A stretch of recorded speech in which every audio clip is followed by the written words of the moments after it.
Good morning, students. Our today's topic inverse of a square matrix, chapter 5, matrix continued. Inverse of square matrix. देखिए क्या होता है square, क्या inverse क्या होता है मैट्रिक्स का।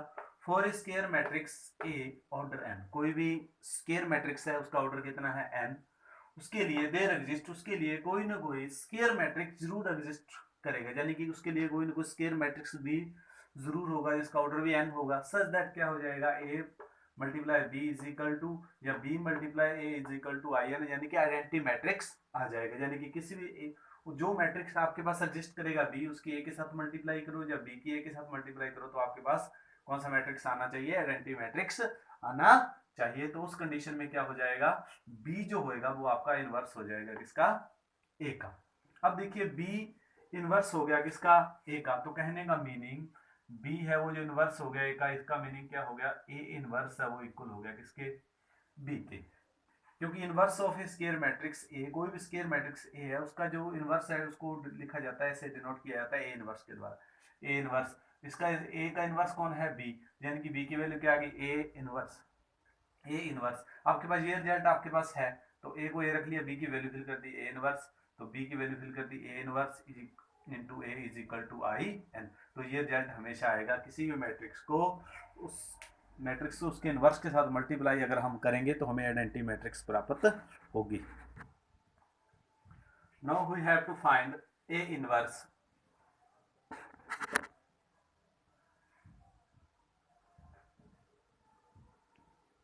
ए inverse is equal to A, ये आपको मैट्रिक्स गिवन है, आपने उसका इनवर्स क्या करना है, फाइंड करना है। तो देखिए ए इनवर्स के लिए ये फॉर्मूला होता है, आपने लर्न रखना है, A inverse is equal to 1 by A determinant into adjoint of A. और इनवर्स फाइंड करने के लिए सबसे पहले आपको ये देखना होना चाहिए ए क्या होना चाहिए, ए नॉन सिंगुलर मैट्रिक्स होना चाहिए। नॉन सिंगुलर मैट्रिक्स कौन सा होता है, जिसका determinant does not equal to zero हो। तो देखिए सबसे पहले इसका डिटर्मिनेंट फाइंड किया, 2 3 3 5 5 2 जा 10 3 3 जा 9 10 minus 9 is equal to 1 10 minus 9 is equal to 1, तो 1 है डज नॉट इक्वल टू 0 है, तो ये इसका मीनिंग नॉन सिंगुलर मैट्रिक्स है। अब देखिए एडजॉइंट ऑफ ए, इससे पहले वाली वीडियो में बताया था एडजॉइंट ऑफ ए क्या होता है। सबसे पहले हम क्या फाइंड करते हैं, कोफैक्टर मैट्रिक्स और उसका क्या कर देते हैं, transpose, that is adjoint of A. तो कोफैक्टर निकालने के लिए ए 11 निकाला, देखिए क्या आ गया यहाँ पर 5, 1 और 1 2, -1 की 2, जहां 5 आ जाएगा। फिर ए 12 निकाला, 12 कितना आ गया 3, जहां -1 की पावर 3, यहाँ माइनस हो जाएगा। फिर 21 निकाला, जहां भी -3 आ जाएगा। फिर 22 निकाला, यहाँ कितना आ जाएगा 2। एडजॉइंट ऑफ ए क्या आ गया, 5 -3 2 का ट्रांसपोज, तो ट्रांसपोज होकर ये आ गया 5 -3 2, और उसके बाद इस फॉर्मूले के अंदर वैल्यू फिल कर दी, A inverse is equal to 1 by A determinant is equal to 1, adjoint of A की वैल्यू फिल कर दी होती है, आपका रिक्वायर्ड ए का क्या आ जाएगा, इनवर्स आ जाएगा। इस मेथड से आपने इनवर्स फाइंड करना है। नाउ देखिए जहां थ्योरम है, necessary and sufficient conditions for a square matrix A to be invertible is that A is non-singular। आपने इसको प्रूव करना है, अगर कोई भी स्केयर मैट्रिक्स इन्वर्टेबल है तो वो क्या होएगा, नॉन सिंगुलर है। अगर वो नॉन सिंगुलर है तो आपने प्रूव करना है वो क्या है, इन्वर्टेबल है। तो फर्स्ट ऑफ ऑल हम ये लेकर चलते हैं, ए क्या है, इन्वर्टेबल लेके चलते हैं। हम क्या लेके चलते हैं, हमने ए को क्या लेकर चलना है, इन्वर्टेबल। लेट सपोज मान लिया हमने ए इज इन्वर्टेबल, तो हमने प्रूव क्या करना है, ए इज नॉन सिंगुलर। आपने क्या प्रूव करना है, ए क्या है, नॉन सिंगुलर है। नॉन सिंगुलर मींस ए आपने प्रूव करना है, ए का जो डिटर्मिनेंट है वो डज नॉट इक्वल टू क्या प्रूव करना है, 0 प्रूफ करना है। आपने प्रूव करना है ए कौन, नॉन सिंगुलर मैट्रिक्स है। और नॉन सिंगुलर मैट्रिक्स का प्रूफ होगा जब आप प्रूफ कर दो उसका डिटर्मिनेंट क्या है, 0 नहीं है। तो अगर आपको इन्वर्टेबल दिया है, मीनिंग ये है उसका इनवर्स क्या करता है, एग्जिस्ट करता है। तो आपने क्या लिखा, फॉर अ मैट्रिक्स ए, कोई भी मैट्रिक्स ए है उसके लिए कोई ना कोई मैट्रिक्स बी जरूर एग्जिस्ट करेगा, सच दैट क्या हो जाएगा, A B is equal to B A is equal to I N. ये हमारे पास इनवर्स की डेफिनेशन में भी आपको बताया था, ये हो जाएगा किसी भी मैट्रिक्स की उसके इनवर्स के साथ मल्टीप्लाई करने पे क्या आता है, आइडेंटिटी मैट्रिक्स आता है, A B is equal to B A is equal to I N. उसके बाद मैंने क्या किया, टेकिंग डिटर्मिनेंट बोथ साइड, दोनों तरफ क्या ले लिया, डिटर्मिनेंट ले लिया। अब देखिए ये डिटर्मिनेंट में क्या होता है, इनको हम अलग अलग करते हैं, A determinant, B determinant, B determinant, A determinant. और आइडेंटिटी मैट्रिक्स का जो डिटर्मिनेंट होता है वो हमेशा क्या होता है, 1 होता है। ये आपने याद रखना है, आइडेंटिटी मैट्रिक्स का जो डिटर्मिनेंट होता है वो क्या होता है, 1 होता है। और ए बी की हमारे पास प्रॉपर्टी होती है, ए बी की हमारे पास प्रॉपर्टी है, हम उसको लिख सकते हैं ए डिटर्मिनेंट अलग से और बी डिटर्मिनेंट अलग से, ये भी हमारे पास अलग से क्या है, एक प्रॉपर्टी है। इससे ये आ जाएगा। अब देखिए ए डिटर्मिनेंट और बी डिटर्मिनेंट की जो प्रोडक्ट है वो 1 है, यानी कि नॉन जीरो है। तो प्रोडक्ट नॉन जीरो आ गई, इसका मीनिंग क्या है, तो दो नंबर की, टू नंबर की प्रोडक्ट फिर ही जीरो हो सकती है, दोनों में से एक को 1 होना चाहिए, तो पहले वाला जीरो हो, सॉरी एक को जीरो होना चाहिए तो पहले वाला जीरो हो, जो सेकंड वाला जीरो, या फिर दोनों जीरो। तो इनकी प्रोडक्ट 1 है, अगर दोनों में से एक भी कोई जीरो बन जाता है तो वो प्रोडक्ट क्या बन जाएगी, जीरो बन जाएगी। तो दैट इज जहां से हम कंक्लूजन निकाल सकते हैं, ए भी है वो does not equal to zero है, बी भी does not equal to zero है, यानी कि ए का डिटर्मिनेंट और बी का डिटर्मिनेंट दोनों equal to zero, does not equal to क्या है, जीरो है। और जहां से हमारे पास ये रिजल्ट आ गया, A determinant does not equal to zero, और जहां से प्रूफ हो गया भी ए क्या हो गया हमारा, नॉन सिंगुलर मैट्रिक्स हो गया, क्योंकि नॉन सिंगुलर मैट्रिक्स का जो डिटर्मिनेंट है वो क्या होता है, does not equal to zero होता है।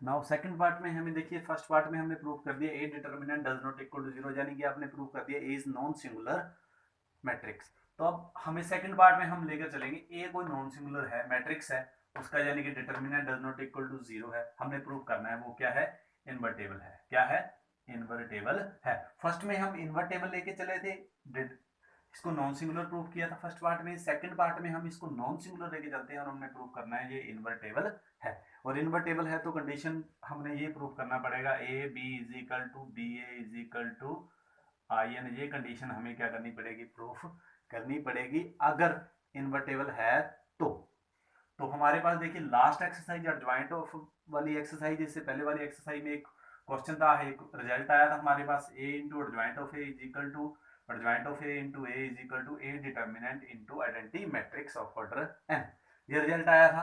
हम ये रिजल्ट लेके चलेंगे हम।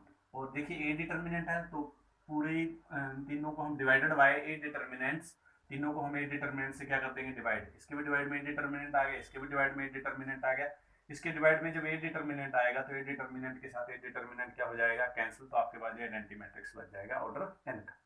क्लियर। अब देखिए हमारे पास क्या होता है, ये बन गया। अब इसको मैंने ऐसे लिख लिया, a into one by A determinant adjoint of A, one by A adjoint of A into A is equal to 21। अब देखिए इसके साथ कंपेयर कीजिए, ए के साथ ए आ गया, मीनिंग बी की प्लेस पे कौन आ गया, ये, यहाँ बी की प्लेस पे कौन आ गया, ये इज इक्वल टू, तो बी है वहां पर ए का क्या है, इनवर्स है, बी यहाँ पर ए का क्या है, इनवर्स है। तो कहने का मीनिंग ये है जो one by A determinant adjoint of A किसका इनवर्स है, ए का, किसका इनवर्स है, ए का, और ये किसका इनवर्स है, ए का। तो कहने का मीनिंग ए इज इन्वर्टेबल हो गया, क्योंकि ये इसका क्या बन गया, इनवर्स, इनवर्स बन गया, तो ए इज क्या हो गया, इन्वर्टेबल। और ए इसका, ये किसका इनवर्स है, ए का इनवर्स है, तो ए के इनवर्स को हम क्या लिख सकते हैं, A inverse is equal to, इसका इनवर्स कौन है, one by A determinant divided by adjoint of A. तो ये आपका इनवर्स फाइंड करने का एक तरह से आपके पास फॉर्मूला भी आ गया। क्लियर। अब देखिए तो यहाँ से हमारे पास क्लियर हो जाता है, अगर ए कोई भी ए इन्वर्टेबल है तो वो नॉन सिंगुलर है, अगर वो नॉन सिंगुलर है तो ए क्या है, इन्वर्टेबल है। तो ये जो साइन है वो इफ ओनली लिखता है, अगर ये है तो ये है, अगर ये है तो ये है। क्लियर। नाउ देखिए एक थ्योरम हो रहा है, inverse of every square matrix if exist is unique. कहते हैं किसी भी स्क्वायर मैट्रिक्स का अगर इनवर्स एग्जिस्ट करता है तो वो क्या होगा, यूनिक। यूनिक मींस इनवर्स जो मैट्रिक्स का वो एक ही आएगा, उसके आंसर चेंज नहीं होंगे, एक ही इनवर्स आएगा अगर एग्जिस्ट करता है तो देखिए लेट्स सपोज हमारे पास ए कोई स्क्वायर मैट्रिक्स का ऑर्डर कितना भी हो सकता है, 2x2 3x3 4x4 5x5 जितना भी हो सकता है। तो आपके सिलेबस में 3x3 तक का है, तो इनवर्स है वो उसका ऑर्डर स्क्वायर मैट्रिक्स का, वो यूनिक प्रूफ करना है, तो ऑर्डर कितना 2x2 3x3 कुछ भी हो सकता है। तो इसके ए के मैंने टू मैट्रिक्स बी और सी मान लिए, इसके क्या है, इनवर्स है, बी भी ए का इनवर्स है और सी का भी क्या है, सी भी ए का इनवर्स है। ये मैंने लेट्स सपोज कर लिए बी और सी ए के क्या है, इनवर्स है। सिंस देखिए अगर बी ए का इनवर्स है तो क्या कंडीशन होगी, B is inverse of A, तो कंडीशन ये होगी A B is equal to B A is equal to I N होगा ही होगा बाय डेफिनेशन। अगर सी ए का इनवर्स है तो क्या हो कंडीशन होगी A C is equal to C A is equal to I N, ये भी बाय डेफिनेशन होगा ही होगा। क्लियर। अब देखो नाउ हम ये लेके चलते हैं प्रोडक्ट लेके चलते तीनों मैट्रिक्स की, सी की, ए की एंड बी की। सी को ऐसे रखा, ए और बी की वैल्यू फिल कर दी, ए और बी की वैल्यू कितनी है आई एन, आइडेंटिटी मैट्रिक्स। तो आइडेंटिटी मैट्रिक्स को सी से मल्टीप्लाई करोगे तो क्या आएगा सी। दोबारा फिर रिपीट में लेके चले हम, सी ए बी, सी और ए को इकट्ठा कर लिया, बी को अलग से रख लिया। सी ए की वैल्यू क्या है, सी ए की वैल्यू कितनी, identity matrix into B is equal to क्या आ गया बी। तो देखिए ये दोनों सेम है, तो फ्रॉम 1 एंड 2 से क्या आ जाएगा हमारे पास, बी इज इक्वल टू सी। अगर ये दोनों सेम है तो ये रिजल्ट भी दोनों क्या आएंगे, सेम आएंगे। तो बी इज इक्वल टू क्या आ गया, सी आ गया, बी इज इक्वल टू क्या आ गया, सी आ गया। तो बी और सी दोनों क्या है, ए के इनवर्स है, यानी कि इनकी नेम बदले हुए हैं बट जो मैट्रिक्स है वो दोनों क्या है, सेम है, इसीलिए इनवर्स इज यूनिक। तो इसलिए हम कह सकते हैं inverse of A square matrix अगर एग्जिस्ट करता है तो वो क्या होएगा, यूनिक होएगा। और जो इनवर्स है वो हमेशा नॉन सिंगुलर मैट्रिक्स का एग्जिस्ट करता है। और नॉन सिंगुलर मैट्रिक्स कौन से होते हैं, जिसका determinant does not equal to 0 होता है।